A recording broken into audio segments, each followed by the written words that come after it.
大厦10月8日至10日晚上9点，国家地理频道荣耀呈现。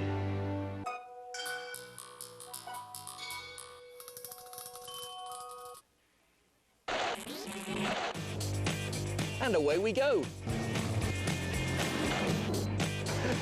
We're moving.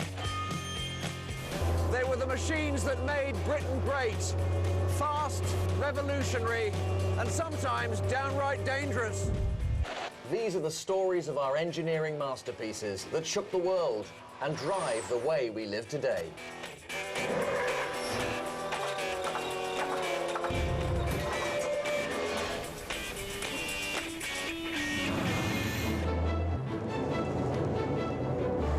If any one decade can claim to have the greatest impact on human history, it might just be this one. It's the 1940s, and the world was at war. It was a war we had tried hard to avoid. And when it happened, it was very different from the war we'd expected. Hitler's mighty technological war machines swept through Europe. Britain was determined to stand firm. As Churchill declared, "We shall defend our island, whatever the cost may be. We shall never surrender."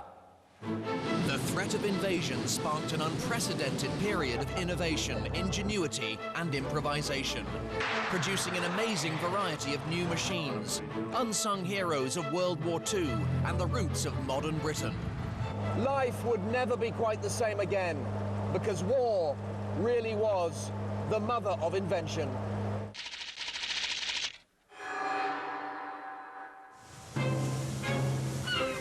May 1940. The greatest retreat in history begins. Following a crushing defeat by Germany in Europe, 330,000 Allied troops are rescued from Dunkirk. For 9 days, hundreds of ships and boats raced between Dunkirk and the English coast. There were dark days ahead, and Britain was ill prepared for war. The mighty German army was now encamped just 46 miles from Britain. From July 1940, the skies over the English Channel were filled with thousands of German aircraft. We faced the greatest threat of invasion since 1066. The Battle of Britain had begun. Angels 1-6, Willie Victor 3-4. Scramble 222 and 504. Intercept Chelsea Bill. Vastly outnumbered, our pilot's lifeline was a new experimental machine that shared its technology with the latest household gadget. This is London calling. The whole fury and might of the enemy must very soon be turned on us.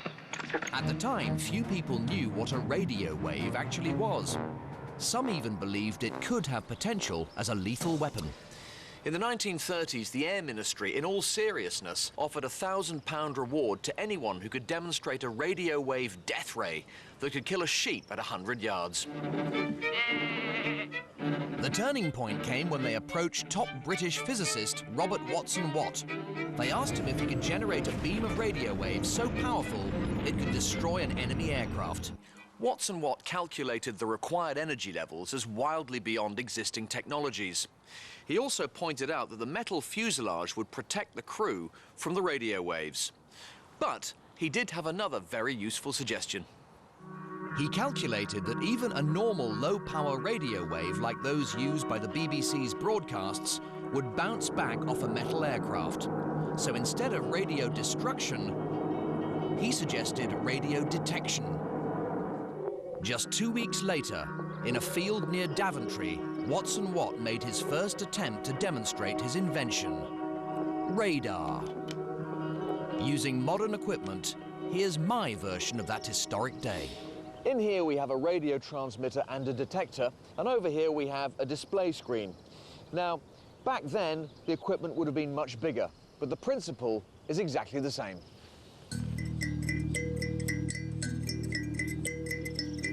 First, the transmitter emits short pulses of radio waves. So I'm beaming radio waves across 90 degrees in that direction. According to this screen, there's nothing out there that's moving. With a clear line of sight, radar can see much further than the naked eye. Well, yes, I'm seeing a blue blip at the top of the screen. My radio wave pulses are reflecting off a moving object. It's just going from left to right. Based on the time it takes for the echo from each pulse to return to my detector, the radar system can calculate the range and speed of the object. Right, a range of 301 meters. Radial velocity, or speed, 4.46 miles an hour. And it represents the only moving thing that's out there, which is a BSA M20. With his first prototype, Watson Watt detected a bomber 8 miles away, 4 minutes before it reached his position. He had a working early warning system, and it went on to be one of the most important British machines ever created. In 1936, a chain of radar stations began to appear around the British coastline, codename Chain Home. Each had 4 350-foot tall steel masts to send out the radio pulses. The echoes were detected by antennae on 4 shorter receiver masts. Inside, operators kept a vigil day and night. They were capable of detecting incoming aircraft up to 120 miles away. By 1940, 21 radar stations were linked to command centers buried deep underground out of reach of German bombs, where the Battle of Britain would be won or lost. This one, at RAF Uxbridge in northwest London, oversaw 11 Group, the squadrons at the sharp end of the battle. A room I've seen in so many war films.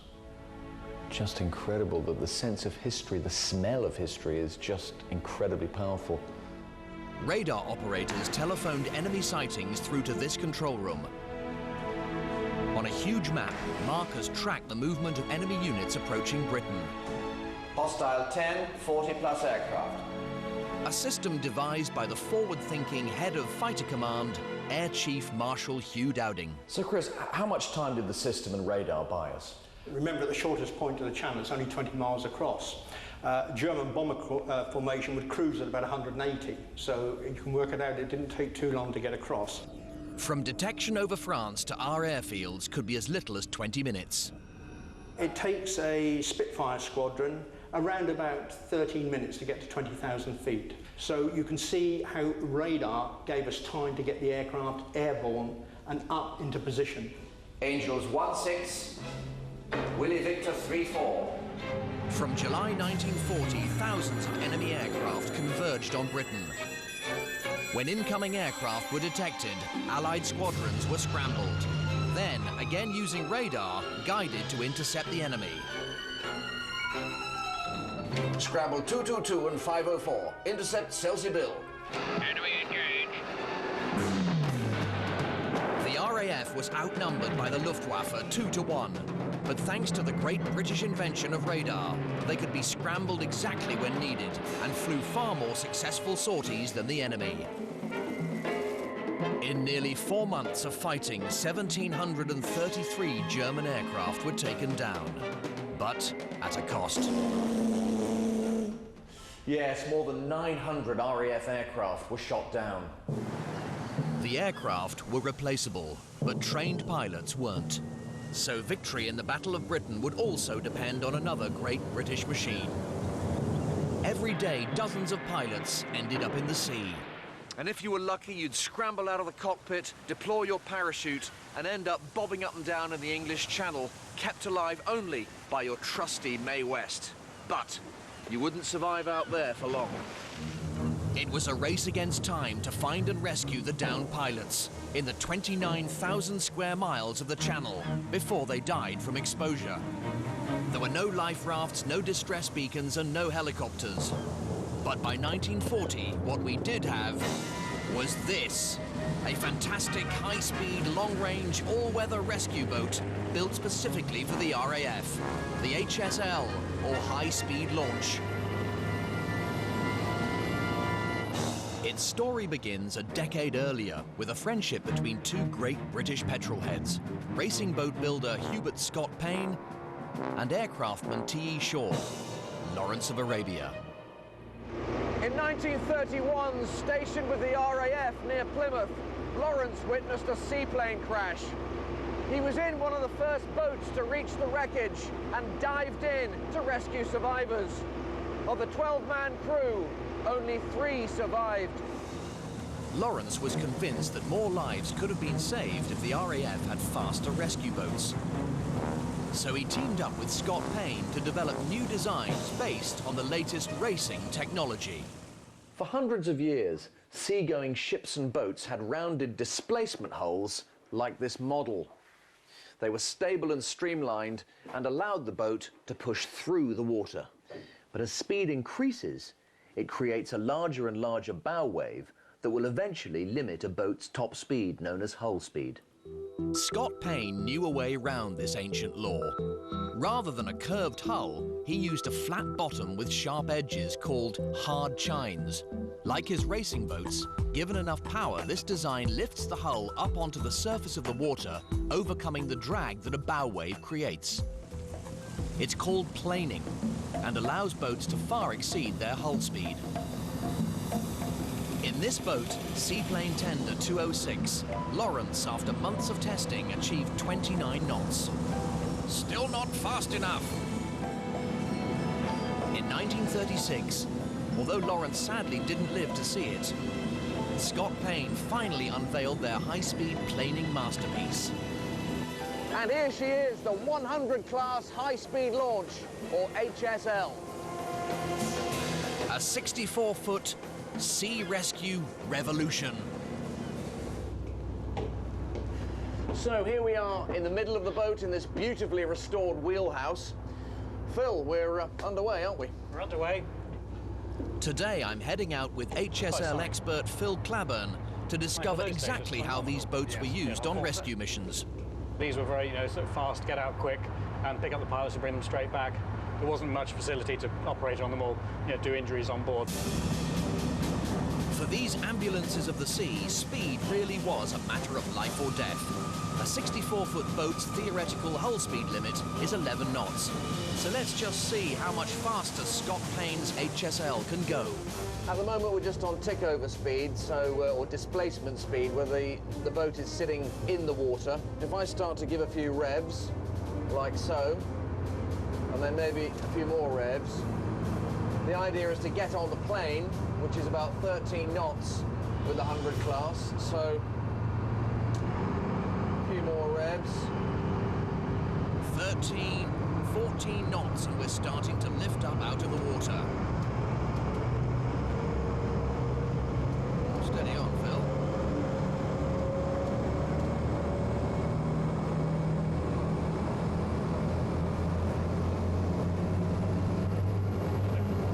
Power, yes.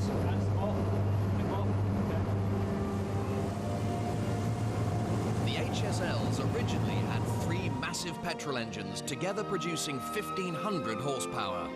Her modern diesels produce over 1,200, plenty of grunt to get us on the plane. You can feel the whole vessel lift a little bit there, as now we are definitely on the plane. With her no-compromise combination of power and hull design, the HSL was capable of 39 knots, 45 miles an hour. Job done, boys. The hard chines also bring great control. These boats could head out in almost any weather.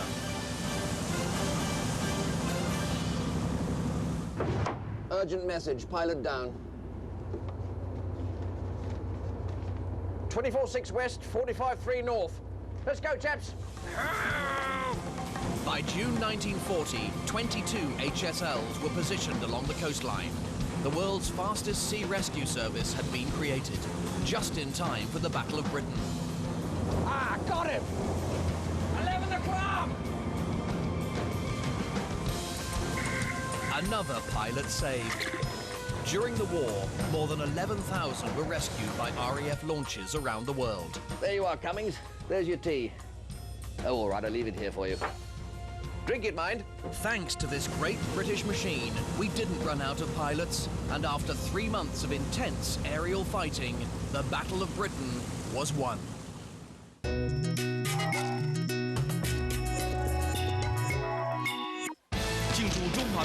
100岁，在光辉的10月，国家地理频道推出重量级精选节目。10月9日，现代化与高科技的结合，全球首播，国道起降秘辛，展现国军实力。超级城市台北与高雄，更是台湾的骄傲。庆祝中华民国精彩100，生日快乐！建国100年大赏，10月9日晚上9点，国家地理频道荣耀呈现。环四海，跨五洲，大网络来覆盖，这就是物流。合伙办公携手，让成就变全球，这就是物流。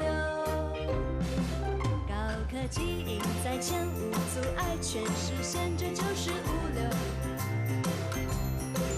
好生意大作为 UPS 来帮你，这就是物流。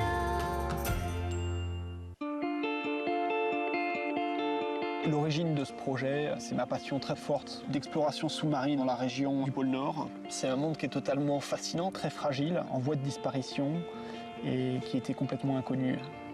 L'objectif était de ramener un témoignage sur l'univers sous-marin de la banquise et de le montrer dans sa diversité. À quoi ça ressemble, est-ce qu'il y a de la lumière, est-ce que c'est profond. J'ai écrit et dirigé l'expédition Deep Sea Under the Pole. On était 8 avec mon chien, un husky sibérien. J'ai fait cette expédition par goût pour la connaissance scientifique, par volonté de partager ce qu'on a pu observer. Au cours des 47 jours, on a réalisé 51 plongées d'exploration. C'est un monde qui est unique. On a peut-être poussé une porte qui ouvre un nouveau domaine d'exploration. On va pouvoir aller plus loin dans la connaissance et l'exploration de l'océan glacial arctique.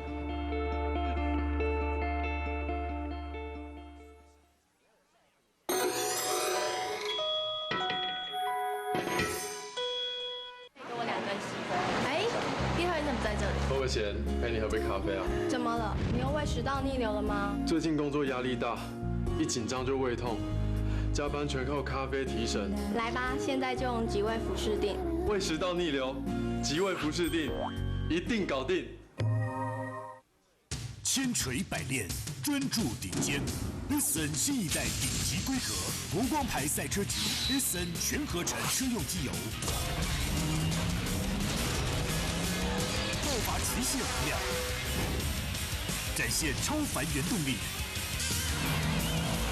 跃升奔驰新境界，成就爱车巅峰状态。国光牌赛车级 S N 机油，中油直营加油站贩售中。5、6、7、8，好，很好。大家休息一下，吃个甜点，准备等一下上场喽。喝咖啡、吃甜食，又让你胃食道逆流了吗？别担心，平常我就准备了极胃服侍定，胃食道逆流，极胃服侍定，一定搞定。独角仙为什么是黑的？因为和 Livina 一样喜欢去户外玩，它就晒黑了。啊，好冷呢！多了恒温空调，真的很冷，很舒服。RV 小玩咖 Livina 来了。业界首创最长6年保固，试乘还有北极熊抱毯。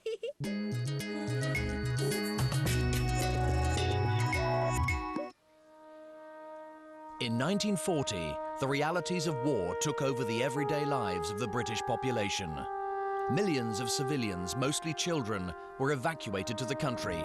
Those that remained were getting used to blackout blinds and air raid drills. On September the 7th, 1940, the German Luftwaffe began the most devastating series of attacks British cities had ever endured.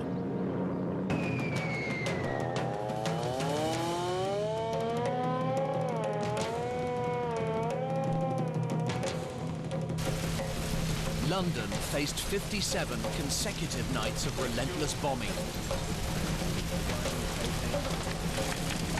As fireman Jerry Knight said, send all the bloody pumps you got, the whole bloody world's on fire.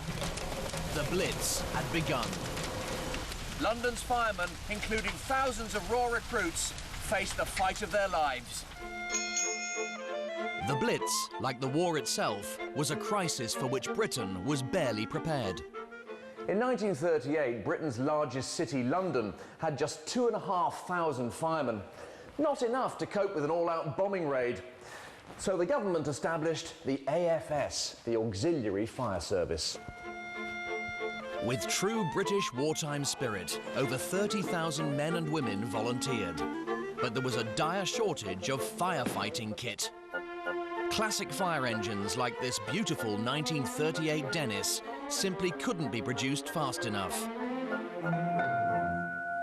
It was time to improvise, and production focused on the one piece of a fire engine you couldn't do without, the pump. This is a 1941 Jowett. Fundamentally, this machine consists of an 8-horsepower car engine in here, driving a pump here. You attach your supply hose here, and your delivery hose here, and you could expect to squirt out roughly 250 gallons per minute. Simple and easy to use, or so they say. Barry Lambeth from West Sussex Fire Service is going to give me some hands-on training as an AFS volunteer. My first job is to stop Barry falling over. That's it, with your left arm on my shoulder. Okay, like that. That's it. So why my arm on your shoulder, Barry? Your arm on my shoulder is basically to stop me being pushed back. Okay. When the force comes through the branch, you will see how much force there is pushing back. And this is known as the branch, yeah? This is the branch. This is the branch. These trailer pumps didn't have as much pumping power as the old-style fire engines, but they could be produced much faster and in vast numbers. And they were easier to use, although training was still intensive. The auxiliary firemen at the beginning of the war did 60 hours before they were actually allowed to go out to fires. Wonder how many hours before I get a go. By the start of the Blitz, the AFS were equipped with more than 20,000 pumps. But what remained in short supply was a means of getting the pumps to the fires. In the middle of the night, in a blackout, and often with bombs still falling all around you. Taxi! South of the river this time of night, Governor? You must be joking. Come on, mate. Oh, all right then, you little so-and-so jump in. All right, chaps, let's be having you. Yes, about 2,000 London taxis were drafted into the fire service during the Blitz. Taxis like this classic Austin 12. The Austin Heavy 12 was purpose-built to negotiate London's maze of streets, with plenty of grunt from the 12-horsepower engine. Just hook up your pump, and there's plenty of room inside for a team of 5 firemen and their gear. Okay, even a very roomy cab was a bit tight, but it did have one very special attribute that made it perfect for the fire service. Like all London black cab drivers since 1865, all licensed cabbies had to pass the knowledge and learn every road and landmark within a 6-mile radius of Charing Cross. So of all people, they would know the fastest route to a fire, even if a road was blocked by a bomb crater or a collapsed building. London's firefighting taxis are a wonderful example of British ingenuity and improvisation. During the Blitz, they helped save thousands of lives. A great stopgap that kept the fire service moving. Come on, gentlemen. Well, just about. As hard as you can, gentlemen. Until a new purpose-built fire truck started rolling off the production lines. Did someone say fire?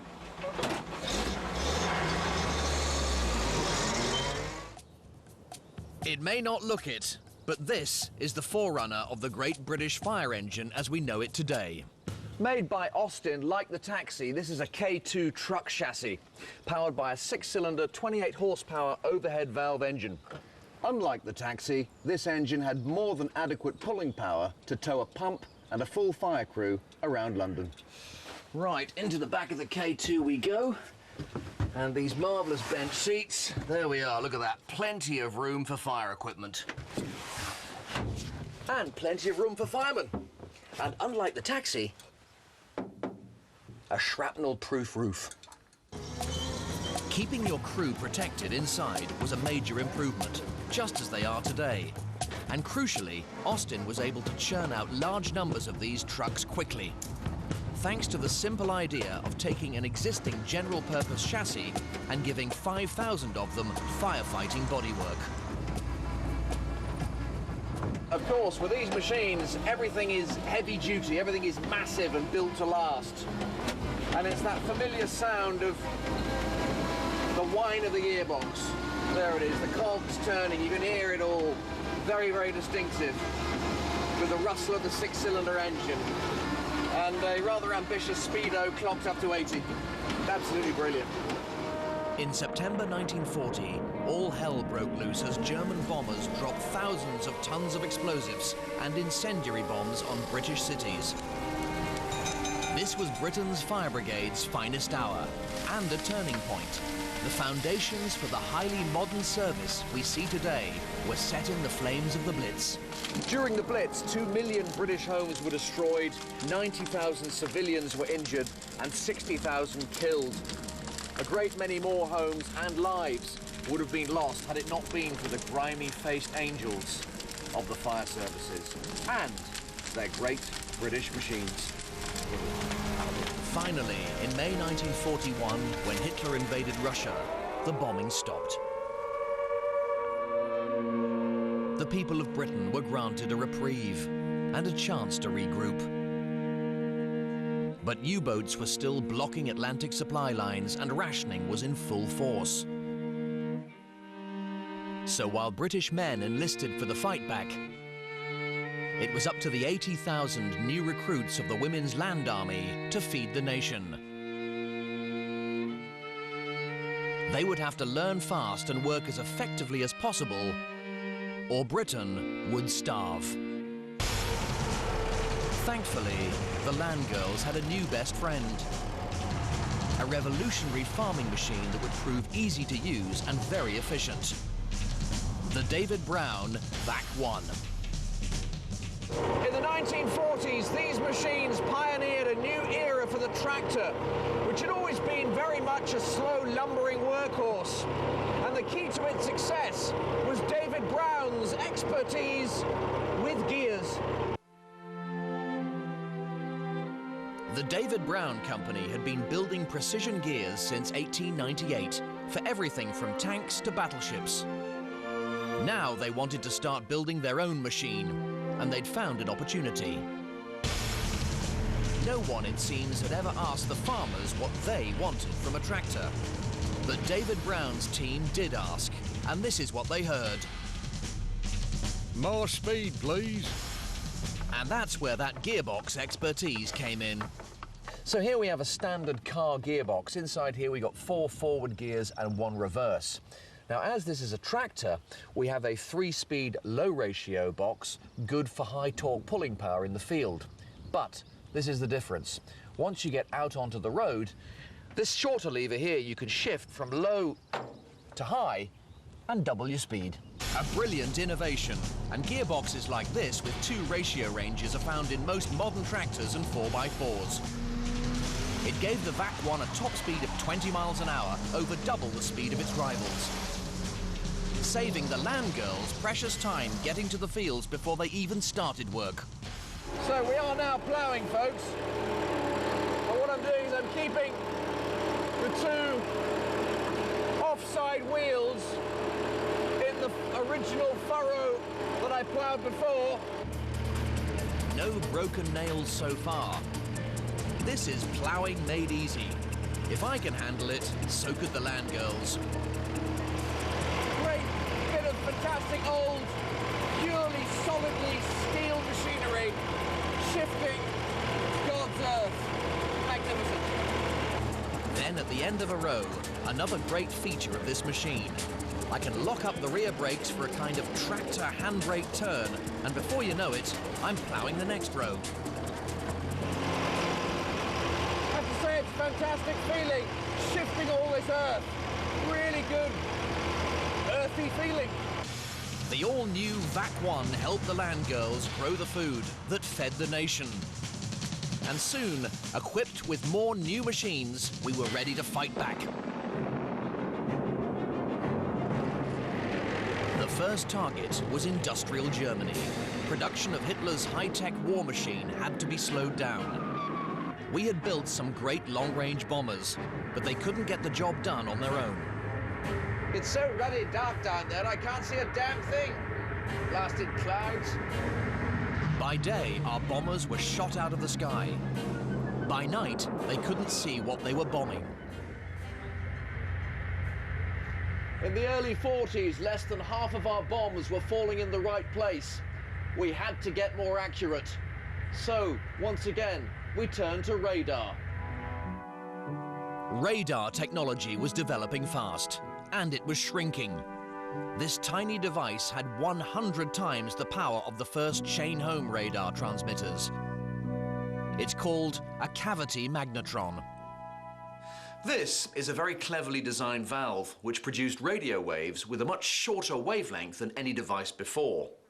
Now radar could detect much smaller objects with something considerably smaller than a chain-home radar station. In fact, so small you could fit it into an aircraft, a development without which modern aviation and shipping would grind to a halt. By 1943, Lancaster bombers were fitted with on-board radar units called H2S. Inside, the operators saw an image of the ground ahead for up to 30 miles. Now, they could see in the dark. So here we are in our aircraft, right in the middle of this top screen. Our target is the southern tip of this landmass here. You can just see it being lit up there. And this straight line here represents our direction of flight, which, as you can see, is right over the target. Now, by twisting these two dials under here, you can determine your altitude and your range, given by this circle here. And with all of this information, you can calculate exactly when to drop your bombs. By late 1943, guided by this great British invention, Allied bombers were targeting the heart of Germany, Berlin. In winter, Berlin was often hidden beneath cloud cover. No longer a problem for British and American bomber crews. Thanks to H2S radar, they had a precise picture of their targets on the ground, day and night, whatever the weather. Bombs away!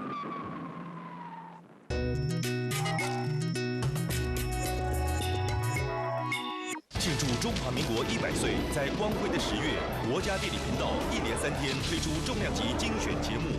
10月8日走进历史文化的殿堂，10月9日现代化与高科技的结合，全球首播国道起降秘辛，展现国军实力。10月10日由张钧甯代言，全新4集绽放真台湾4全球首播，庆祝中华民国精彩100生日快乐！建国100年大赏10月8日至10日晚上9点，国家地理频道荣耀呈现。 独角仙为什么是黑的？因为和丽维娜一样喜欢去户外玩，她就晒黑了。啊，好冷呢！多了恒温空调，真的很冷，很舒服。RV 小玩咖，丽维娜来了。业界首创最长6年保固，试乘还有北极熊抱毯。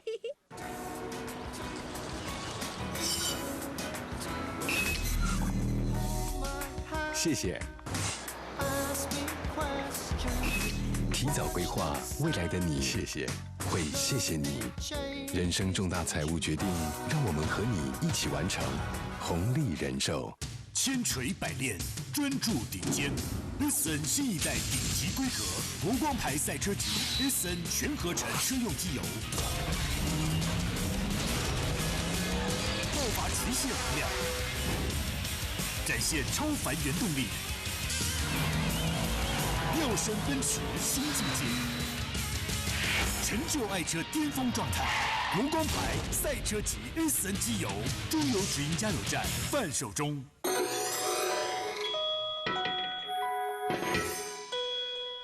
欢迎搭乘本班机前往大陆。亚太手机带了没？亚太电信到大陆不必换门号。 两岸漫游一码通。我上海打北京，广州来杭州，大陆漫游只要2.5元，打回台湾只要5块钱。澳门也可以。亚太不止台湾网内简讯免费，台湾、大陆、澳门3地漫游简讯互传2.5元。出门记得带亚太，亚太电信。非常开心，我们再次在空中相见。有人问他看不见怎么做音乐，怎么看词做节目。其其实，只要透过植物再设计，把困难变容易，把复杂变简单，把不可能变可能。你做得很棒，谢谢。排除障碍，他会做的比我想象还要好。企业有爱，职场无碍。我们劳委会坚持跟你徛到底。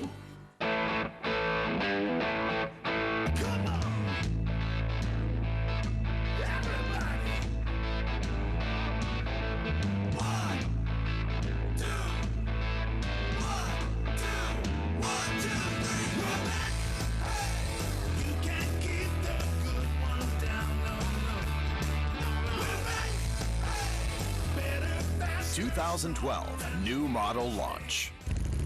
Harley Davidson.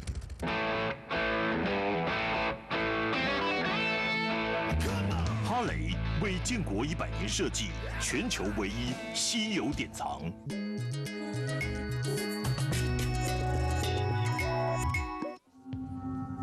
In the 1940s, while our bomber crews did their best to cripple German industry, back home our own factories were preparing for war on land. All sorts of civilian companies suddenly found themselves in the arms business, with some surprising successes, like British car builder Daimler, makers of this beautiful 1938 DB17. Daimler built luxury cars for the well-to-do and the upper classes, including the royal family. With luxury features like the pre-selector gearbox, a predecessor of the modern automatic gearbox. Choose your gear, press pedal to metal, it changes gear for you. Yes, so this is one of the smoothest pre-selector changes I've ever used. Really good. But as the 30s came to an end, the demand for luxury had somewhat fallen off. In 1938, Daimler was the perhaps rather unlikely recipient of a government contract to build a totally new type of vehicle. It had to be fast, it had to be stealthy, it had to be armoured, but it also had to have superb go-anywhere off-road capability. And it had to be built from scratch in just 1 year. Impossible?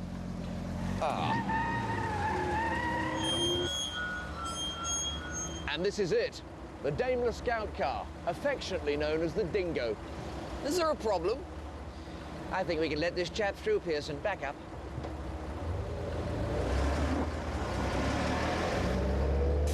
The Dingo has a reputation as one of the greatest reconnaissance vehicles ever built.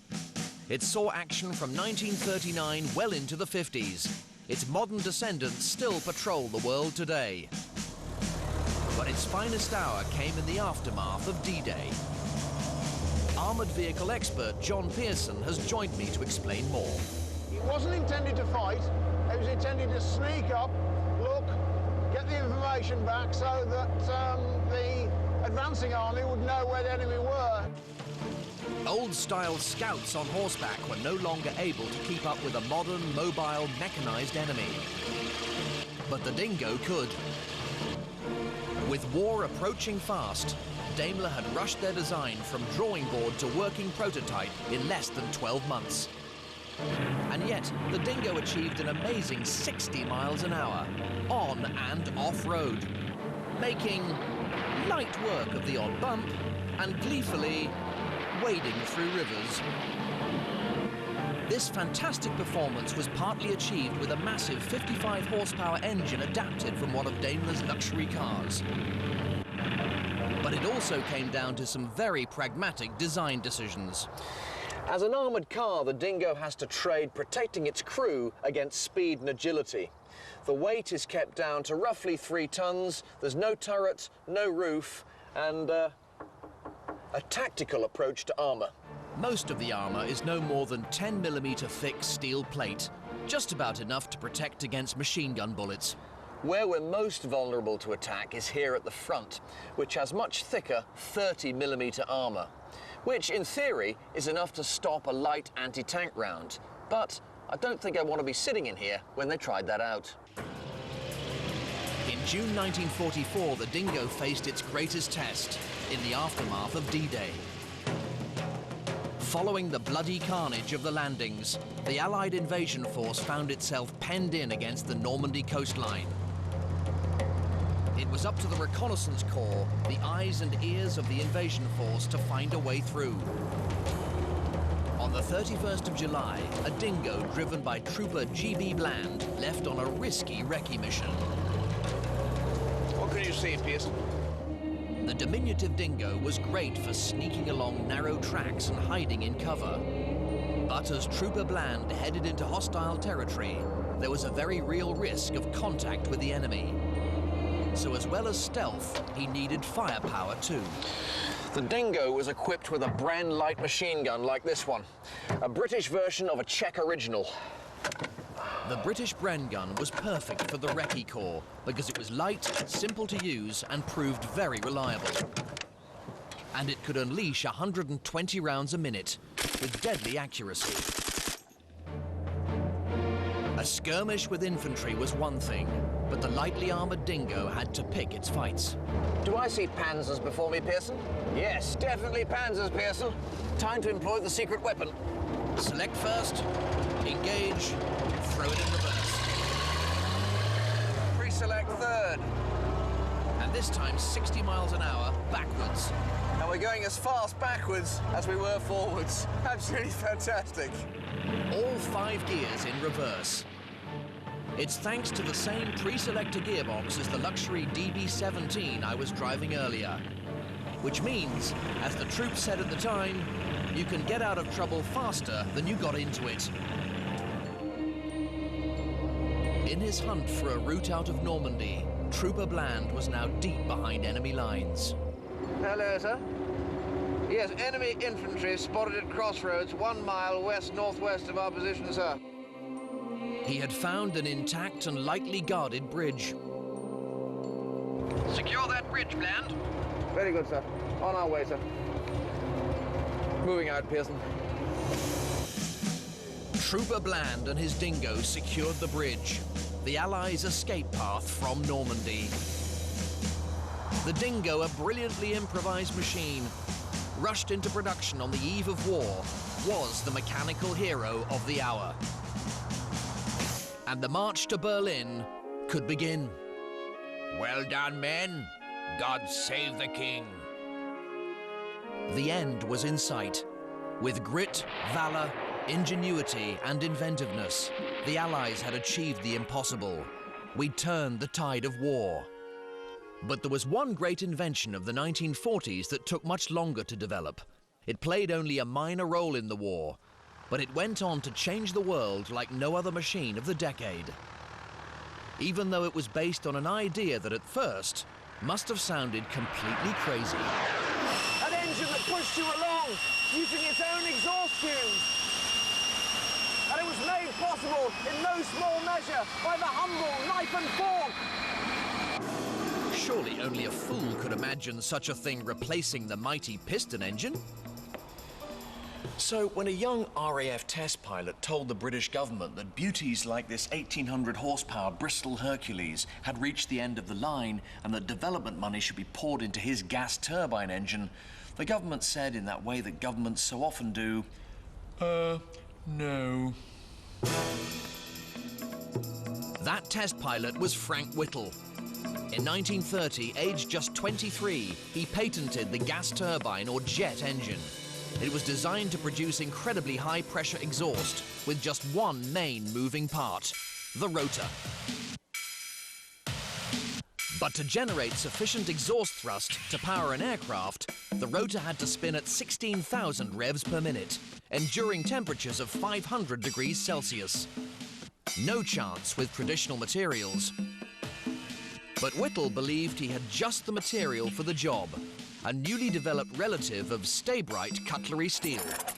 In 1939, just in time, the next generation of this came along, Rex 78, which could handle temperatures 100 degrees higher than any stainless steel around. Most top government advisors remained unconvinced.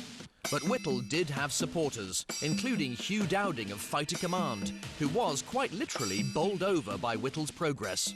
During a test run, unable to be heard over the racket, Whittle pointed out the jet nozzle to Dowding as if to say, "That's the business end." Oblivious, Dowding walked straight into the blast and was instantly hurled across the floor. Point made, I think. In May 1941, Whittle's perseverance was finally rewarded as Britain's first jet aircraft took to the air, the Gloucester Pioneer, which 3 years later evolved into the first jet fighter. And this is it, the wonderful Gloucester Meteor, a 500-mile-an-hour jet fighter. Its 2 Rolls-Royce jet engines were developed from Whittle's original designs and each produced over 3,500 pounds of thrust. Unfortunately, no 2-seater models were built. So pilots couldn't actually be trained to fly this revolutionary aircraft. All the pilot got was this, pilot's notes.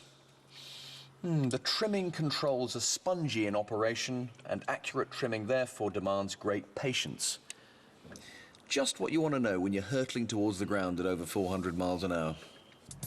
As they got to grips with their Meteors, these brave pilots pioneered the jet age. A whole new world of extreme speeds and G-forces, in which everything happens so much faster. And that includes things going wrong. So the Meteor was used to develop another great British machine, the ejector seat. A challenge that the Martin Baker Company had been working on for some time. The challenge was to eject a man and his seat, combined weight of say 200 kilograms, clear of the cockpit in a target time of under 4 seconds. The simplest solution was to fire the chair vertically through the canopy like a giant bullet from a gun. Bang! Unfortunately, shooting 200 kilograms fast enough required an explosive force that would subject the pilot to 300 times gravity, 300 G. In experiments, Martin Baker calculated the human spine could only handle a maximum of 21 G. So they developed an ingenious solution that fired the ejector seat more gradually. Pull these 2 handles here, and the first charge here is triggered, bang, and this gives you your initial push. The blast gases pass down here to these other 2 charges, bang, bang, which gets you up to full speed. And reduces the maximum G-force to 21 G. But even with this gradual push, your spine could still be compressed by up to 1.5 inches.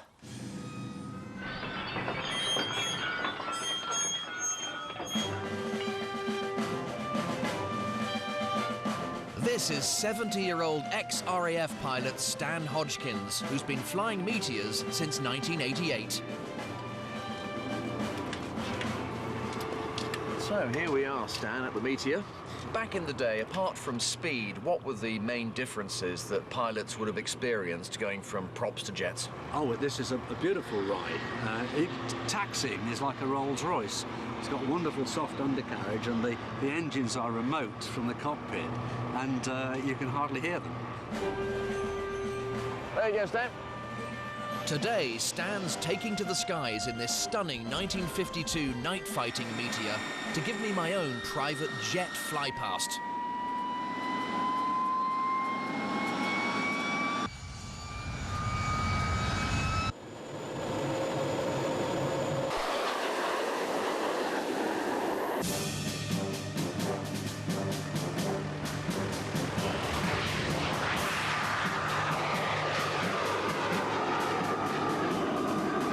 In August 1944, Meteors finally saw action against one of Hitler's super weapons, the robotic V-1 flying bomb. The new high-speed jet fighters were the only British aircraft fast enough to catch up with the V-1, destroying 14 in the final stages of the war. In the 1940s, it must have looked totally insane. Where's the propeller?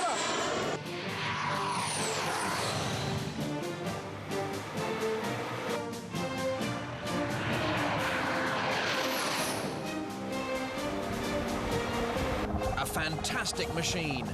And this was just the beginning. Thanks to the Gloucester Meteor and Whittle's jet engines, Britain would soon lead the world into the jet age. More than any other invention of the 1940s, this machine changed the way we live today.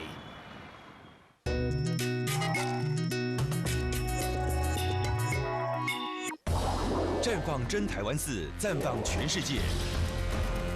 10月10日晚上7点，全球首播，国家地理频道。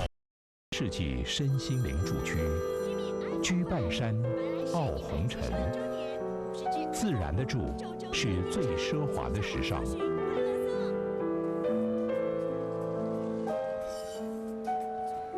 无边际，大景观，深阳台。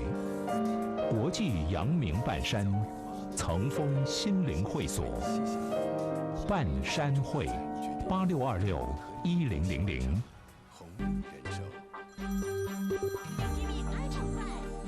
人生的巅峰为何？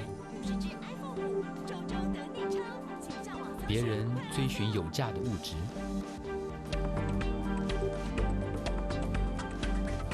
而我追求无价的荣耀。 我发现成功的金色光芒在这里。力宝国际馆0235016688。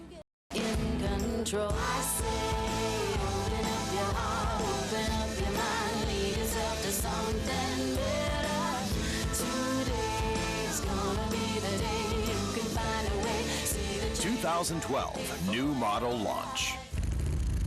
Harley Davidson.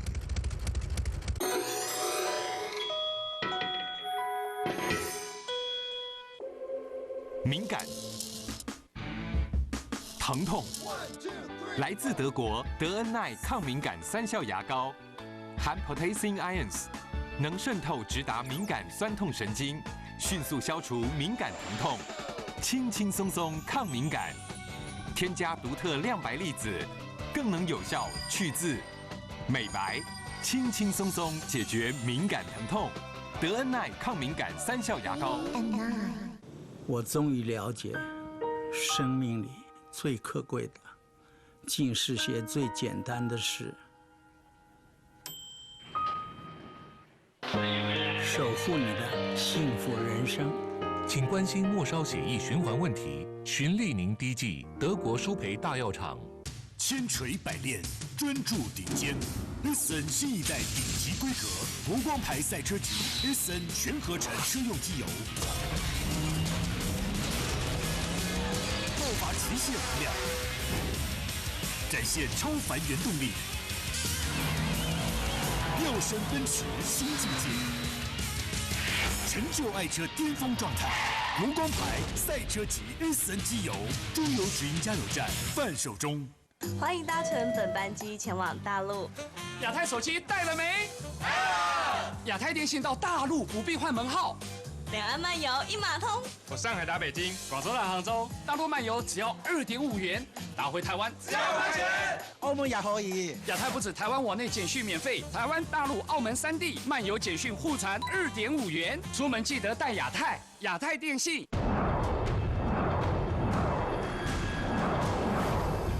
快速的新闻时事，惊人的内幕发现，独家的人物报道，深入的历史解析。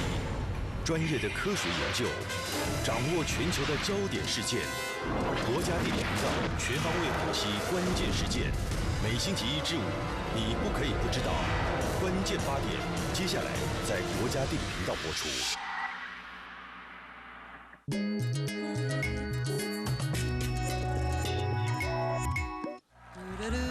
On the 8th of May, 1945, Britain celebrated victory in Europe. There was dancing in the streets. The process of rebuilding Britain and rebuilding lives began. There was a spirit of fun and adventure in the air. And even Britain's engineers were getting in the mood. In 1947, David Brown, with his tractors selling well, saw an advert in the Times for a struggling high-class motor business. Agnes, love, get me the bank manager on the phone, will you, dear? Great. And so he decided, in his own words, to have a bit of fun. And splashed out £20,000 to buy the company. So what was the name of the clapped-out car manufacturer? It was none other than Aston Martin. This was the prototype sports car he inherited and gave his initials to, the David Brown, or DB1. Unfortunately, it wasn't much cop. It was underpowered, overpriced, and, at least in its standard four-seater form, too slow to win any races. Agnes, love. So DB called the bank manager again. Ah, now this looks a bit more like it. The DB2. Oh yeah, it's lusty. Lusty, lusty, lusty lady, this one. Woof. But the DB2's performance didn't come cheap. In fact, to achieve it, David Brown had to spend a lot more money. Brown had heard that the legendary W.O. Bentley had recently designed a new engine for a company called Lagonda. Bentley's design produced more power without the need for a bigger engine, thanks to its double overhead camshafts. Here we have a camshaft. Now, as this spins, these cams here open and close the engine valves, allowing the fuel-air mixture in and the exhaust gases out. In W.O. Bentley's Lagonda engine, there were two camshafts. One under here, opening and closing the inlet valves, allowing the fuel-air mixture in, and one under here, opening and closing the exhaust valves, allowing the exhaust gases out. With this setup, the engine can breathe more freely, which boosts power and performance. David Brown was so impressed with the Lagonda engine, he bought the whole company. Together with an improved chassis and, of course, a top-notch gearbox, the engine gave Brown what he wanted most: a ferocious top speed approaching 120 miles an hour. Very fast for 1949. And it pulls nicely from about 1,300 RPM, which is good. And of course, this is a racing car, so we've got lots of rattles and tattles around the place, because it is built really for one thing, and that's going that way quickly. You know, this is built for business. Straight line speed was exactly what Brown needed to relaunch his new company on the world stage. At the world's greatest race, the 24 Hours of Le Mans. At the third attempt in 1951, Aston Martin DB2s took first, second and third in class. And a few years later, the DBR1 took overall honours. Aston Martin was no longer a struggling high-class motor company, but a world-leading marque. And the transformation was complete when it inspired one of the great writers of the generation. Ian Fleming made the Aston Martin the ultimate aspirational car for every go-getting, action-loving gentleman. Ejector seat? You're joking. I never joke about my work, 007. Great, ambitious engineering and an amazing success story. Like so many of the great machines of the 1940s, built from a stubborn refusal to give up. Thanks to the spirit of those times, as well as some of the world's best sports cars, we soon had a modern fire service, air-sea rescue, mechanized farming, and aircraft that could travel around the world using radar to know exactly where they're going. And more often than not, delivering passengers rather than bombs. Because the 1940s was the mother, not just of invention, but of the modern world.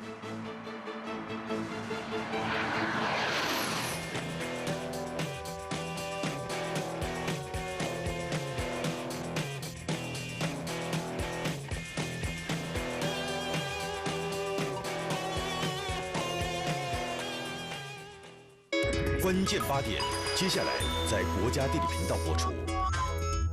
我要跟你分手！我要成为聪明有用的男人。首先要修理你的脑袋。聪明也要会挑战，我是一个人，具有挑战极限的体能，学习大无畏的冒险精神。与动物零距离，成为真正的勇士。今晚9点，9点好汉在一班，庆祝中华民国100岁，在光辉的10月，国家地理频道推出重量级精选节目。10月10日，绽放真台湾全系列马拉松，生态、人文与科学，让国庆日更丰富、更璀璨。由张钧甯代言，全新4集《绽放真台湾4》全球首播，庆祝中华民国精彩100，生日快乐！绽放真台湾，绽放全世界！建国100年大赏，绽放真台湾全系列。